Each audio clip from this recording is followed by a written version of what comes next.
Hello guys, welcome to my channel nation should know. Guys, ఈ వీడియోలో మీకు India Pak మధ్య వార్లైక్ సిచ్యువేషన్ ఉంది. సో దాని గురించి ఒకవేళ పాకిస్తాన్ న్యూక్లియర్ బాంబ్ యూజ్ చేస్తే మనం ఎలా సర్వైవ్ అవ్వాలో అనేది నేను ఈ వీడియోలో చెప్పబోతున్నాను.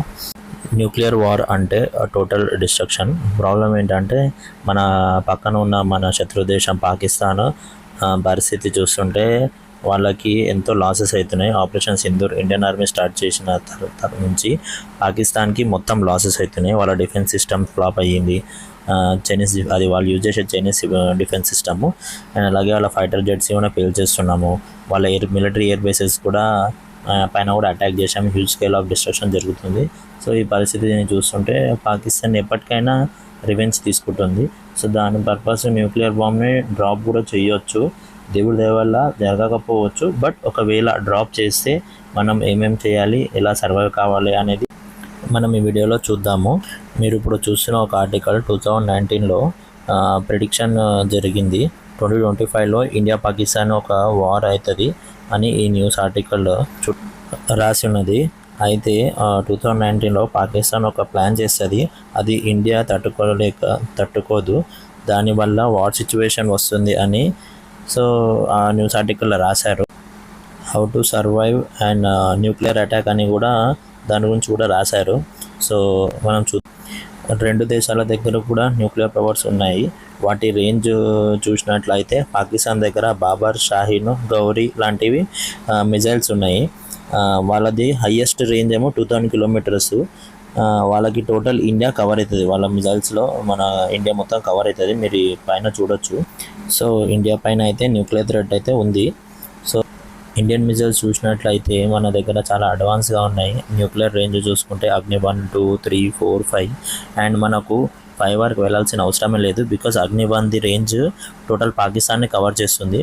న్యూక్లియర్ పవర్లో ఇండియా చాలా ముందుగా ఉంది, కానీ న్యూక్లియర్ వాళ్ళ చాలా డిస్ట్రక్షన్ జరుగుతుంది.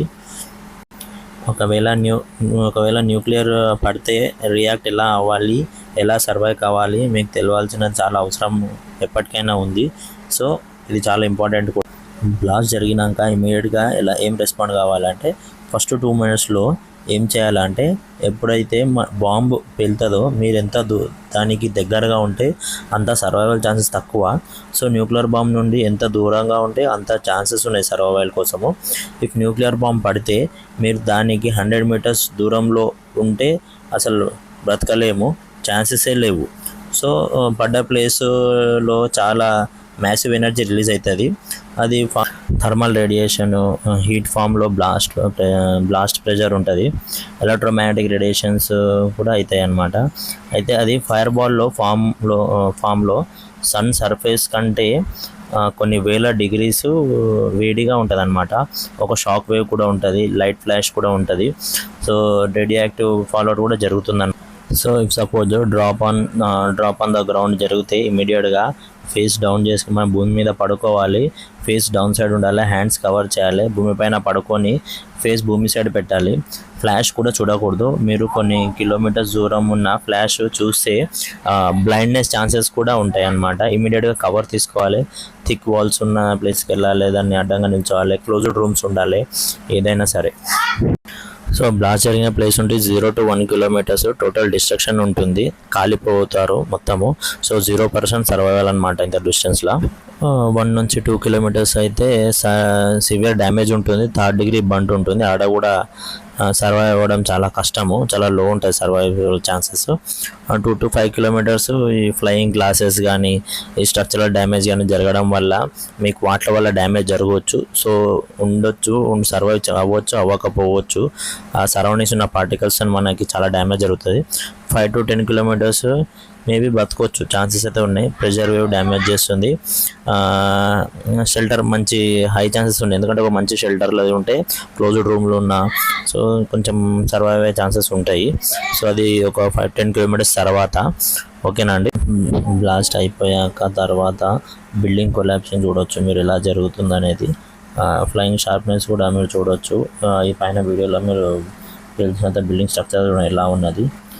బ్లాస్ట్ అయ్యాక ఈ రేడియో యాక్టివ్ పార్టికల్స్ ఉండేది యురేనియము, ప్లూటోనియము, సీలియము, స్ట్రోమియము, ఇవన్నీ క్లౌడ్ ఫామ్లో వెళ్ళిపోతాయి పైకి.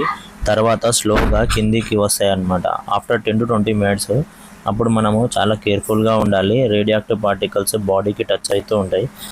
సో అప్పుడు మనం ఇల్లు చూసుకోవాలి, సాలిడ్ సీల్డ్ బిల్డింగ్స్ చూసుకోవాలి, లైక్ బేస్మెంట్ కానీ ఇల్లు విండోస్ కూడా ఓపెన్ చేయొద్దు. అవుటర్ వాల్స్, రూఫ్ టాప్స్ నుంచి కూడా మనము చాలా దూరంగా ఉండాలి. న్యూక్లియర్ బ్లాస్ట్ అయితే 90% ఆఫ్ రేడియాక్టివ్ పార్టికల్స్ మన క్లాత్స్ పైన ఉంటాయి అన్నమాట. సో ఇమీడియట్గా మన బట్టలు తీసేసి బయటకు వేయాలి, క్యారీ చేయొద్దు. హెయిర్స్లో కూడా చాలా రేడియాక్టివ్ పార్టికల్స్ ఉంటాయి. ఇమీడియట్గా మనం స్నానం చేసుకోవాలి. కండిషనర్స్ అస్సలు యూస్ చేయొద్దు.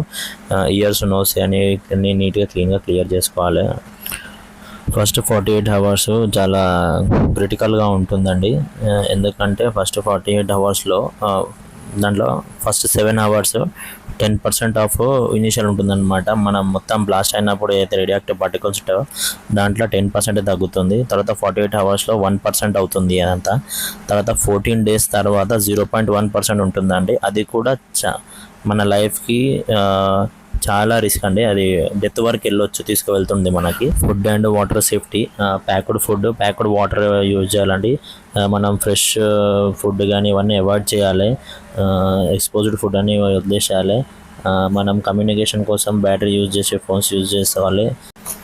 Potassium iodide after blast 1 hour లోపు తీసుకోవాలి. బికాజ్ రేడియాక్టివ్ అయోడైన్స్ని బ్లాక్ చేస్తుంది బాడీ లోపలికి ఎంటర్ కాకుండా.